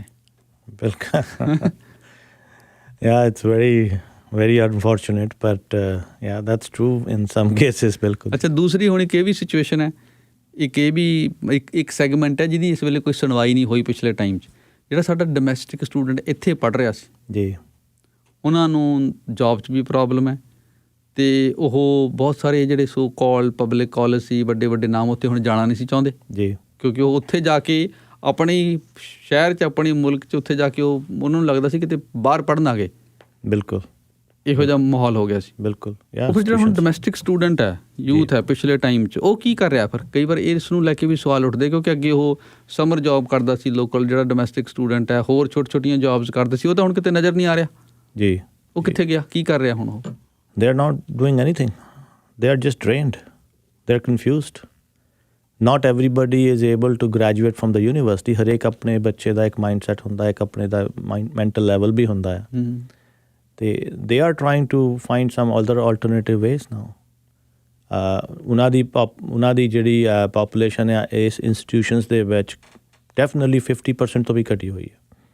ਦੇਰ are lot of colleges like ਅਸ, ਜਿਹੜਾ ਉਹ ਯੂਥ ਆ ਜੀ ਉਹ ਸਾਡੇ ਕੋਲ ਆ ਰਿਹਾ। ਤਦੀ ਮੈਂ ਤੁਹਾਨੂੰ ਕਹਿ ਕੇ ਦੇਖਿਆ ਕਿ 90% ਤੋਂ ਲੈ ਕੇ ਸਾਡੇ ਸਟੂਡੈਂਟਸ ਜਿਹੜੇ ਡੋਮੈਸਟਿਕ ਸਟੂਡੈਂਟਸ ਹੈਗੇ, ਸ਼ੋਰਟਰ ਡਿਊਰੇਸ਼ਨ ਦੇ ਟਾਈਮ ਪ੍ਰੋਗਰਾਮਸ ਹੁੰਦੇ ਆ, they are more focus towards in occupation actually. This is the purpose of career colleges actually. So ਇਹ ਜਿਹੜੇ ਲੋਕਲ ਯੂਥ ਹੈਗਾ ਆ, they are coming to us. We still trying to pass this information ਕਿਉਂਕਿ ਹਜੇ ਵੀ ਜਿਹੜੇ public institution their infrastructure is so huge, so humongous, they can market very well to them actually. ਅਸੀਂ ਉਹਨਾਂ ਦੇ level 'ਤੇ ਮਾਰਕੀਟ ਨਹੀਂ ਕਰ ਪਾਉਂਦੇ, ਪਰ ਜਿਹੜਾ ਇੱਥੇ ਦਾ ਲੋਕਲ ਡੋਮੈਸਟਿਕ ਯੂਥ ਹੈ ਹਜੇ ਵੀ ਉਹ big buildings and all that ਉੱਧਰਲੇ ਪਾਸੇ ਉਹਨਾਂ ਦਾ ਧਿਆਨ ਹੁੰਦਾ, ਪਰ ਉਹ ਸ਼ਿਫਟ ਹੋ ਰਿਹਾ ਜੀ ਬਿਕਾਜ਼ ਦੇ ਹੈਵ ਸੀਨ ਕਿ we these institutions are not for us, it belongs to the other type of students actually. ਇਹ ਸਾਡੀ ਗਵਰਨਮੈਂਟ ਦੀ ਵੀ ਤਾਂ ਜ਼ਿੰਮੇਵਾਰੀ ਹੈ ਕਿ ਜਿਹੜਾ ਤੁਸੀਂ ਕੋਈ ਰਨ ਕਰ ਰਹੇ ਹੋ ਪ੍ਰੋਗਰਾਮ, ਕੀ ਪ੍ਰੋਗਰਾਮ ਤੁਸੀਂ ਰਨ ਕਰ ਰਹੇ ਹੋ, ਮਤਲਬ ਕਿ ਜਿਹੜਾ ਤੁਹਾਡਾ ਆਪਣੀ ਇੱਥੇ ਦੀ ਲੋਕਲ ਕਮਿਊਨਿਟੀ ਹੈ ਜੀ, ਉਹਦਾ ਜਿਹੜਾ ਯੂਥ ਹੈ ਉਹਨਾਂ ਨੂੰ ਰਸਤੇ ਨਜ਼ਰ ਨਹੀਂ ਆ ਰਹੇ। ਤੁਸੀਂ ਸਿਰਫ ਜਿਹੜੀਆਂ ਲੌਬੀਜ਼ ਜਿਹੜੀਆਂ ਗਰੀਡ 'ਚ ਫਸੀਆਂ ਹੋਈਆਂ ਨੇ, ਜਿਹੜੀਆਂ ਬੇਸਿਕਲੀ ਮੈਂ ਕਹੂੰਗਾ ਸਲੇਵ ਟਰੇਡ ਕਰ ਰਹੇ ਨੇ ਅੱਜ ਦੀ, ਮਤਲਬ ਇਹਨਾਂ ਨੂੰ ਬੁਰਾ ਲੱਗੇਗਾ ਪਰ ਬੇਸਿਕਲੀ ਇਹ ਸਲੇਵ ਟਰੇਡ ਕਰ ਰਹੇ ਨੇ ਜੀ, ਅਤੇ ਉਹਨਾਂ ਨੂੰ ਤੁਸੀਂ ਖੁੱਲ੍ਹੀ ਛੁੱਟੀ ਦਿੱਤੀ ਹੋਈ ਹੈ ਅਤੇ ਜਿਹੜਾ ਲੋਕਲ ਸਟੂਡੈਂਟ ਹੈ ਉਹਨੂੰ ਕੋਈ ਰਾਹ ਨਹੀਂ ਨਜ਼ਰ ਆ ਰਿਹਾ। ਹਾਂਜੀ, ਇਹ ਸਾਰੇ ਕਹਿੰਦੇ ਨਾ ਕਿ ਇਹ ਸਾਰੇ ਮਿਸਮੈਚ ਦੇ ਵਿੱਚ ਇਹ ਚੀਜ਼ਾਂ ਜ਼ਰੂਰ ਸਫਰ ਹੋ ਰਹੀਆਂ ਇਸ ਵੇਲੇ। ਆਈ ਥਿੰਕ ਹੁਣ ਇਹ ਆ ਕਿ ਇਟਸ ਗੁੱਡ ਥਿੰਗ ਕਿ whatever has happen lesson ਹੀ ਲਰਨ ਕਰ ਸਕਦੇ ਆਪਾਂ ਉਸ ਤੋਂ ਬਾਅਦ, and we will come back to the focus areas ਕਿ ਜਿੱਥੇ ਕਰੀਅਰਸ ਹੈਗੇ ਆ, ਜਿਸ ਲਾਈਨਸ ਦੇ ਵਿੱਚ ਕਰੀਅਰਸ ਹੈ, ਜਿਸ ਲਾਈਨਸ ਦੇ ਵਿੱਚ ਜੌਬਸ ਹੈਗੀਆਂ। ਫੋਰ ਐਗਜ਼ਾਮਪਲ ਵੀ ਆਲ ਨੋ ਕਿ ਆਰਟੀਫਿਸ਼ੀਅਲ ਇੰਟੈਲੀਜੈਂਸ ਟੈਕਨੋਲੋਜੀਕਲ ਲਾਈਨ ਦੇ ਵਿੱਚ huge number of opportunities develop ਹੋ ਰਹੀਆਂ। ਉਹਨਾਂ ਦੀਆਂ ਹੋਰ ਜੌਬਸ ਨਿਕਲਣਗੀਆਂ, ਉਹਦੇ ਲਈ ਹੁਣ ਸਾਨੂੰ ਤਿਆਰ ਹੋਣਾ ਪੈਣਾ। ਇਹ ਨਹੀਂ ਕਿ ਜਦੋਂ ਉਹ ਭਰ ਗਈਆਂ। Similarly on the trade side ਦੇ ਉੱਤੇ ਜੀ ਹਿਊਜ ਓਪਰਚੁਨਿਟੀਜ਼ ਆਉਂਦਾ ਐਕਚੁਅਲੀ। ਦੇਰ ਇਜ਼ ਅ ਲੋਟ, ਕਿਉਂਕਿ ਹਰੇਕ ਤਰ੍ਹਾਂ ਦਾ, ਹਰੇਕ ਬੱਚੇ ਦਾ ਇੱਕ ਆਪਣਾ ਮੈਂਟਲ ਲੈਵਲ ਵੀ ਹੁੰਦਾ। Not everybody is made to be a director or president or something for every. Some individuals are good in administration, some are more creative, some are more tradesmen actually. ਕੋਈ ਬੰਦਾ ਆਪਣੇ ਹੱਥ ਨਾਲ ਕੰਮ ਕਰਨਾ ਚਾਹੁੰਦਾ ਹੈ। ਹਰੇਕ ਦੀ ਆਪਣੀ ਇੱਕ ਯੂਨੀਕ ਸਟਰੈਂਥ ਹੁੰਦੀ ਹੈ ਜੀ। ਸੋ ਫਸਟ ਆਫ ਆਲ ਕੀ ਹੁੰਦਾ ਹੈ ਕਿ ਜਿੱਦਾਂ ਤੁਸੀਂ ਪਹਿਲਾਂ ਦੱਸਿਆ ਕਿ ਪਬਲਿਕ ਇੰਸਟੀਟਿਊਸ਼ਨ ਦਾ ਪਰਪਸ ਸੀਗਾ ਕਿ to give a counselling, to find out ਕਿ ਵੀ ਅਗਲੇ ਬੱਚੇ ਦੀ ਜਾਂ ਉਸ ਸਟੂਡੈਂਟ ਦੀ ਕਿੱਥੇ ਕੁ ਉਹਦਾ ਸਟਰੈਂਥ ਹੈਗੀ ਆ, ਉਹਦੇ ਹਿਸਾਬ ਨਾਲ ਉਹਨੂੰ ਹਾਰਡਨੈਸ ਕੀਤਾ ਜਾਵੇ, ਉਹਨੂੰ ਐਮਪਾਵਰ ਕੀਤਾ ਜਾਵੇ। ਨਹੀਂ, ਮੈਨੂੰ ਕੀ ਦੱਸੋ, ਜਿਹੜੇ ਪਬਲਿਕ ਕਾਲਜ ਨੇ ਇਹ ਠੀਕ ਹੈ, ਇਹਨਾਂ ਦੀ ਫੰਡਿੰਗ ਘਟੀ ਹੈ, ਇਹਨਾਂ ਦੀ ਫੰਡਿੰਗ ਬੰਦ ਤਾਂ ਨਹੀਂ ਨਾ ਹੋਈ? ਨਹੀਂ, ਬੰਦ ਨਹੀਂ ਹੋਈ। ਠੀਕ ਹੈ ਨਾ, ਅਜੇ ਵੀ ਇਹਨਾਂ ਨੂੰ ਫੰਡਿੰਗ ਮਿਲਦੀ ਹੈ। ਜੇ ਇਹ ਪਬਲਿਕ ਪੈਸਾ ਲੈ ਰਹੇ ਨੇ, ਗਵਰਨਮੈਂਟ ਫੰਡਿੰਗ ਜਾ ਰਹੀ ਹੈ, ਤਾਂ ਇਹ ਗਵਰਨਮੈਂਟ ਦੀ ਰਿਸਪੌਂਸਿਬਿਲਿਟੀ ਹੈ ਕਿ ਉਹ ਇਨਸ਼ੋਰ ਕਰੇ ਕਿ ਇਹ ਜਿਹੜੀ ਸਾਡੀ ਲੋਕਲ ਪਾਪੂਲੇਸ਼ਨ ਆ ਉਹਨੂੰ ਕੁਛ ਸਰਵਿਸ ਡਿਲੀਵਰ ਕਰ ਰਹੇ ਨੇ ਕਿ ਜਾਂ ਮੇਰਾ ਬਿਜ਼ਨਸ ਚਲਾ ਰਹੇ ਨੇ। ਪਬਲਿਕ ਇੰਸਟੀਟਿਊਸ਼ਨਸ ਦੇ ਉੱਤੇ ਵੀ KPIs ਕੀ ਪਰਫਾਰਮੈਂਸ ਇੰਡੀਕੇਟਰਸ ਅਪਲਾਈ ਹੁੰਦੇ ਕਿ ਨੰਬਰ ਆਫ ਗ੍ਰੈਜੂਏਟਸ ਕਿੰਨੇ ਹੋ ਰਹੇ ਆ ਤੁਹਾਡੇ ਇੰਸਟੀਟਿਊਸ਼ਨਸ ਤੋਂ, number of graduates every programme ਦੇ ਵਿੱਚੋਂ ਕਿੰਨੇ ਹੋ ਰਹੇ ਆ, number of employment rate in the field of study ਕੀ ਆ, employment rate ਇੱਕ journal ਕੀ ਹੈਗਾ। I think these numbers are published on every college including career colleges like us as well. They have to publish those. So government ਦੇ ਇੱਦਾਂ ਦੇ benchmark ਜ਼ਰੂਰ ਹੈਗੇ ਆ। They must be looking at these indicators, and these indicators are very important actually for the future path of these institutions actually. This will dictate, they have to correct themselves. And based on these KPIs are all thing, ਮੈਨੂੰ ਇਹ ਨਹੀਂ ਪਤਾ, ਪਰ ਮੇਰੇ ਖਿਆਲ ਦੇ whenever the funding comes from the public institutions actually these numbers do come into play. So ਇਹ ਹੁੰਦੇ ਆ ਜ਼ਰੂਰ। ਸੋ ਇਹਦੇ ਵਿੱਚ ਹੋ ਸਕਦਾ ਕਿ ਥੋੜ੍ਹੇ ਬਹੁਤੀਆਂ ਮਿਸਮੈਚ ਹੋਣ ਜਾਂ ਥੋੜ੍ਹੀ ਬਹੁਤੀਆਂ ਗਲਤੀਆਂ ਹੋਣ, but I think they have to correct themselves actually. But what I want to bring it back, Shamil ਜੀ, ਫੋਕਸ ਕਿ ਵੀ opportunities ਨਾ ਸਿਰਫ ਅਸੀਂ ਇਹ ਨਾ ਸੋਚੀਏ ਕਿ ਜਿਹੜੀ ਜੌਬਸ ਓਪਰਚੁਨਿਟੀਜ਼ ਅੱਜ ਤੋਂ 5 ਸਾਲ ਸੀਗੀਆਂ ਪਹਿਲਾਂ ਉਹ ਅੱਜ ਵੀ ਹੋਣਗੀਆਂ ਜਾਂ ਅੱਗੇ ਹੋਣਗੀਆਂ। ਨੋ, ਇਟਸ ਬਿਨ ਚੇਂਜਿੰਗ। ਜਿਹੜੀ ਰੇਟ ਆਫ ਚੇਂਜ ਹੋ ਰਿਹਾ ਨਾ ਜੀ, ਬਹੁਤ ਤੇਜ਼ ਹੋ ਰਿਹਾ ਜੀ। ਔਰ ਤੇ ਸਾਰਿਆਂ ਵਾਸਤੇ ਚੇਂਜ ਹੋਇਆ, ਡੋਮੈਸਟਿਕ ਵਾਸਤੇ ਵੀ ਤੇ ਜਿਹੜਾ ਫੋਰਨ ਸਟੂਡੈਂਟ ਹੈ ਉਹਦੇ ਵਾਸਤੇ ਵੀ। ਫੋਰਨ ਸਟੂਡੈਂਟ ਲਈ ਤਾਂ ਜ਼ਿਆਦਾ ਹੋਇਆ ਜੀ, ਉਹਨਾਂ ਨੂੰ ਸਗੋਂ ਜ਼ਿਆਦਾ ਚੈਲੰਜਸ ਹੈ, ਉਹਨਾਂ ਨੂੰ ਜ਼ਿਆਦਾ ਚੈਲੰਜਸ ਹੈ ਕਿਉਂਕਿ ਉਹ ਇੱਕਦਮ ਇੱਕ ਟੋਟਲੀ ਨਵੇਂ ਛੋਟੀ ਕੰਟਰੀ ਤੋਂ ਲੈ ਕੇ ਇੱਥੇ ਆਏ ਆ। ਉਹਨਾਂ ਲਈ ਤਾਂ ਬਹੁਤ ਜ਼ਿਆਦਾ ਚੈਲੰਜਸ ਹੈਗੇ ਆ। ਸੋ ਉਹਨਾਂ ਨੂੰ ਤਾਂ ਜ਼ਿਆਦਾ ਹੀ ਇਨਫੋਰਮਡ ਡਿਸੀਜਨ ਲੈਣਾ ਚਾਹੀਦਾ ਹੈ। They should not be believing anyone actually, ਕਿਉਂਕਿ ਉਹ ਇੰਨਾ ਕੁ ਅਲੱਗ-ਅਲੱਗ ਲੋਕਾਂ ਦੇ ਹੱਥੇ ਚੜ੍ਹੇ ਆ ਇੰਡੀਆ ਤੋਂ ਲੈ ਕੇ। ਜਦੋਂ ਮੈਂ ਫੋਰ ਐਗਜ਼ਾਮਪਲ ਇੰਡੀਆ ਦਾ ਮੈਂ ਐਗਜ਼ਾਮਪਲ ਲੈ ਰਿਹਾ ਕਿ ਉੱਥੋਂ ਜਦੋਂ ਉਹਨਾਂ ਦੇ ਸਕੂਲਿੰਗ ਸਿਸਟਮ ਵੀ ਜਿਹੜੇ ਇੰਡੀਆ ਦੇ ਵਿੱਚ ਸੀਗੇ, ਉੱਥੋਂ ਵੀ ਉਹ ਕਈ ਵਾਰੀ ਪ੍ਰੋਪਰ ਨਹੀਂ ਨਿਕਲ ਹੋਏ। ਉੱਥੇ ਵੀ ਉਹਨਾਂ ਕੋਲ ਡਿਗਰੀਆਂ, ਡਿਪਲੋਮਾ ਤਾਂ ਬਥੇਰੇ ਆ। ਦੇਰ ਸੋ ਮੈਨੀ ਡਿਗਰੀ ਡਿਪਲੋਮਾ ਹੁਣ ਵੀ ਆ ਜਿਹੜੇ ਪਬਲਿਕ ਪ੍ਰਾਈਵੇਟ ਪਾਰਟਨਰਸ਼ਿਪ ਦੇ ਵਿੱਚ ਇੱਥੇ ਇੰਸਟੀਟਿਊਸ਼ਨ ਰਨ ਹੁੰਦੇ ਸੀਗੇ ਜਾਂ ਹੋ ਰਹੇ ਆ। ਜਿੰਨੇ ਮਰਜ਼ੀ ਡਿਪਲੋਮਾ ਡਿਗਰੀਆਂ ਇਕੱਠੀ ਕਰ ਲਓ ਜੀ, ਪੋਸਟ ਡਿਗਰੀ ਡਿਪਲੋਮਾ ਨੇ ਤੁਹਾਨੂੰ ਜੌਬ ਨਹੀਂ ਮਿਲਣੀ ਦੇਣੀ, ਬਿਲਕੁਲ ਨਹੀਂ ਦੇਣੀ। ਠੀਕ ਹੈ, 5% ਐਕਸੈਪਸ਼ਨ ਹੋਣਗੇ ਕਿਸੇ ਦਾ ਜਿਹੜੇ ਲੱਖ ਚਲ ਗਿਆ, ਪਰ ਜੇ ਤੁਹਾਡੇ ਵਿੱਚ ਤੁਹਾਡੇ ਕਰੀਅਰ, ਤੁਹਾਡੇ ਵਿੱਚ ਤੁਹਾਨੂੰ ਨੌਲੇਜ ਹੋਊਗੀ ਤਦ ਹੀ ਤੁਹਾਨੂੰ ਜੌਬ ਮਿਲਣੀ ਹੈ। ਨਾਟ ਅ ਪੀਸ ਆਫ ਪੇਪਰ, ਕਿਉਂਕਿ ਪੀਸ ਆਫ ਪੇਪਰ ਤੁਹਾਨੂੰ PR ਤਾਂ ਦਵਾ ਸਕਦਾ ਆ ਪਰ ਜੌਬ ਨਹੀਂ ਦਵਾ ਸਕਦਾ। ਅੱਜ ਦੀ ਡੇਟ ਵਿੱਚ ਇਹੀ ਹੋਇਆ ਨਾ ਜੀ, ਜਿੰਨੇ ਵੀ ਇੰਟਰਨੈਸ਼ਨਲ ਸਾਰਿਆਂ ਕੋਲ ਡਿਪਲੋਮਾਸ ਵੀ ਹੈਗੇ ਆ, ਉਹਨਾਂ ਕੋਲ ਪੋਸਟ ਗ੍ਰੈਜੂਏਟ ਵਰਕ ਪਰਮਿਟ ਵੀ ਹੈਗੇ ਆ, ਉਹਨਾਂ ਕੋਲ PR ਦਾ ਵੀ ਰਸਤਾ ਖੁੱਲ੍ਹਿਆ ਹੈ, ਪਰ ਉਹਨਾਂ ਦੇ ਵਿੱਚੋਂ ਕਿੰਨਿਆਂ ਕੁ ਨੂੰ ਜੌਬ ਮਿਲਿਆ ਜਿਹਦੇ ਵਿੱਚ ਉਹ ਜਿਹੜਾ ਡਿਪਲੋਮਾ ਉਹਨਾਂ ਨੇ, ਜਿਹੜਾ ਪੀਸ ਆਫ ਪੇਪਰ ਉਹਨਾਂ ਨੇ ਹੱਥ ਵਿੱਚ ਹੈਗਾ। ਅੱਛਾ, ਇੱਕ ਸਵਾਲ ਇਹ ਹੈ ਕਿ ਕੋਈ ਕੋਰਸ ਕੀਤਾ ਕੰਸਟਰਕਸ਼ਨ ਦਾ, ਰੈਨੋਵੇਸ਼ਨ ਦਾ ਰਿਲੇਟਡ, ਹਾਂਜੀ, ਸਾਰਾ ਕੁਛ ਸੀਗਾ ਕਾਲਜ ਦੇ ਅੰਦਰ, ਰੈਨੋਵੇਸ਼ਨ ਪ੍ਰੈਕਟੀਕਲ ਸਿਖਾਈ, ਕੁਛ 20% ਥਿਅਰੀ ਸੀ, ਪਰ ਇਹਦੇ ਬਾਵਜੂਦ ਵੀ ਕਹਿੰਦੇ ਜਦੋਂ ਮੈਂ ਜਾਂਦਾ ਕੰਮ ਨਹੀਂ ਮਿਲਦਾ, ਉਹ ਕਹਿੰਦੇ ਨੇ ਤੁਹਾਡੇ ਕੋਲ 2-3 ਸਾਲ ਦਾ ਐਕਸਪੀਰੀਅੰਸ ਚਾਹੀਦਾ। ਇਹ ਜਨਰਲਾਈਜ਼ ਕਰ ਸਕਦੇ ਹਾਂ ਜੀ, ਇਸ ਤਰ੍ਹਾਂ ਹੋਣਾ ਨਹੀਂ ਚਾਹੀਦਾ ਵੈਸੇ। ਠੀਕ ਹੈ, ਕੋਈ ਨਾ ਕੋਈ ਕਮੀ ਪੇਸ਼ੀ ਜ਼ਰੂਰ ਹੋਊਗੀ। ਆਪਾਂ ਇਹ ਨਹੀਂ ਕਰ ਸਕਦੇ ਕਿ ਕਿਸੇ ਵੀ ਪ੍ਰੋਗਰਾਮ ਦੇ ਵਿੱਚ, ਰੈਨੋਵੇਸ਼ਨ ਦੇ ਵਿੱਚ ਵੀ ਤੁਸੀਂ ਗੱਲ ਕਰੋ ਕਿ ਜੇ 100 ਸਟੂਡੈਂਟ ਗਏ ਤਾਂ 100 ਦੇ 100 ਸਟੂਡੈਂਟ ਨੂੰ ਜੌਬ ਮਿਲ ਜਾਊਗੀ। ਜੇ 80% ਦਾ employment rate in the field of study ਹੋਵੇ, that means that is right actually. ਕੋਈ ਨਾ ਕੋਈ ਕਮੀਆਂ ਪੇਸ਼ੀਆਂ ਹੋਣਗੀਆਂ, ਇਹਨਾਂ ਦੀ ਅਪਰੋਚ ਵਿੱਚ ਹੋਣਗੀਆਂ, ਜਾਂ ਹੋਰ ਕਿਸੇ ਚੀਜ਼ ਦੀ ਘਾਟ ਹੋਗੀ। ਹਾਲਾਂਕਿ ਇਸ ਤਰ੍ਹਾਂ ਹੋਣਾ ਨਹੀਂ ਚਾਹੀਦਾ। They have to go back to that college and ਉਹਨਾਂ ਦੇ ਨਾਲ ਬੈਠ ਕੇ ਵੀ ਮੈਨੂੰ ਕਿਉਂ ਨਹੀਂ ਮਿਲ ਰਿਹਾ, ਮੇਰੇ ਨਾਲ ਲੈਟਸ ਫਾਈਂਡ ਆਊਟ ਕਿ ਡੈਫੀਸ਼ੀਐਂਸੀਜ਼ ਕਿੱਥੇ ਹੈਗੀਆਂ।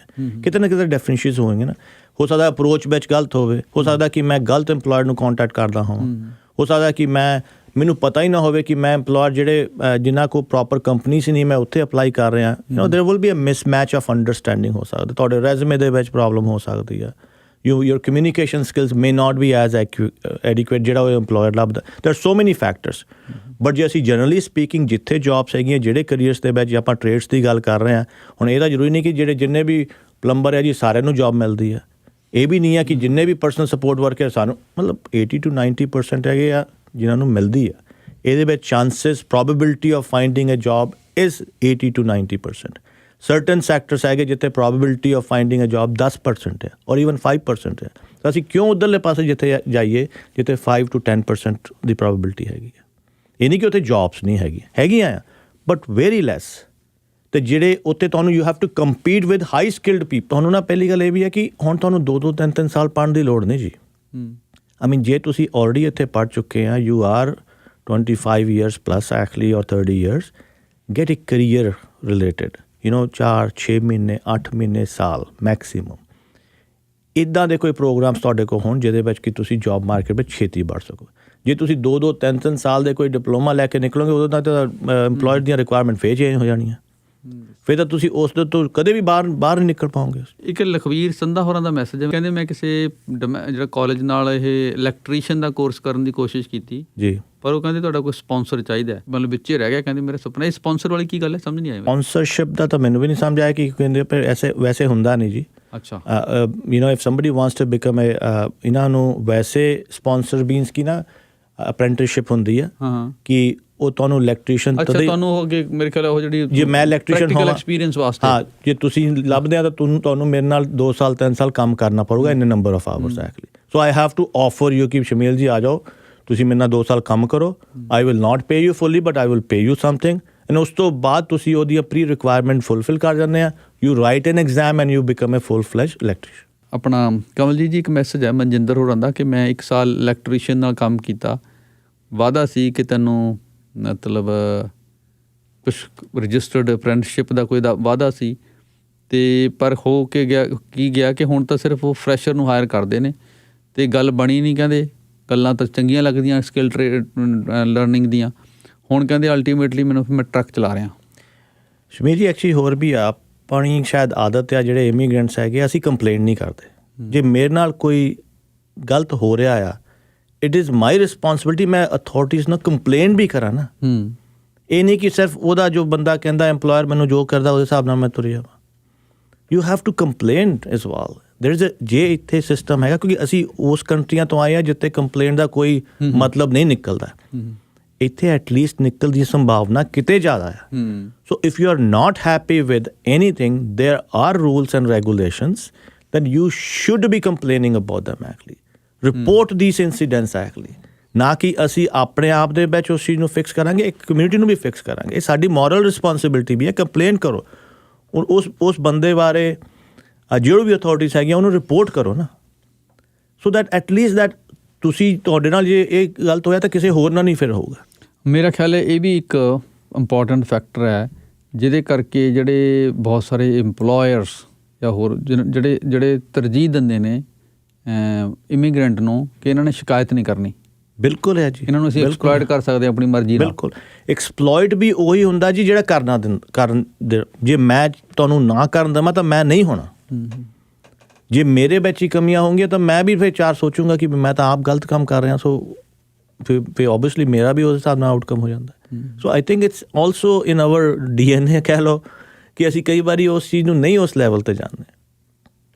ਅਸੀਂ ਉਸ ਕਨਫਰੰਟ ਨੂੰ ਅਸੀਂ ਕਹਿੰਦੇ ਚਲੋ ਛੱਡੋ, ਹੋ ਪਰੇ ਕਰੋ, ਐਂਡ ਇਹਦਾ ਹੀ ਫਿਰ ਐਡਵਾਂਟੇਜ ਲੈਂਦੇ ਆ ਇਸ ਤਰ੍ਹਾਂ ਦੇ ਜਿਹੜੇ ਲੋਕ ਆ ਜਾਂ ਜਿਹੜੇ ਅਸੀਂ ਅਲਟੀਮੇਟਲੀ ਖੜੇ ਫਿਰ ਇੱਥੇ ਆ ਕਿ ਹੁਣ ਇਹ ਸਾਰੀ ਸਿਚੁਏਸ਼ਨ ਦੇ ਵਿੱਚ ਦੋਵੇਂ ਸੈਕਸ਼ਨ ਨੇ। ਇੱਕ ਤਾਂ ਜਿਹੜਾ ਡੋਮੈਸਟਿਕ ਸਟੂਡੈਂਟ ਹੈ ਇੱਥੋਂ ਦਾ ਹੀ ਜੀ ਜਿਹੜੀ ਸਕੂਲਿੰਗ ਹੈ, ਦੂਸਰਾ ਜਿਹੜਾ ਬਾਹਰੋਂ ਆਇਆ ਜੀ। ਹੁਣ ਦੋਨਾਂ ਦੇ ਅਲੱਗ-ਅਲੱਗ ਚੈਲੰਜਸ ਨੇ, ਦੋਨਾਂ ਨੂੰ ਹੁਣ ਕਿਵੇਂ ਲੇਬਰ ਮਾਰਕੀਟ 'ਚ ਲੈ ਕੇ ਜਾਣਾ, ਇਹ ਇੱਕ ਅਸਲ 'ਚ ਕਲੈਕਟਿਵ ਰਿਸਪੋਂਸੀਬਿਲਿਟੀ ਗਵਰਨਮੈਂਟ ਦੀ ਹੋਣੀ ਚਾਹੀਦੀ ਹੈ।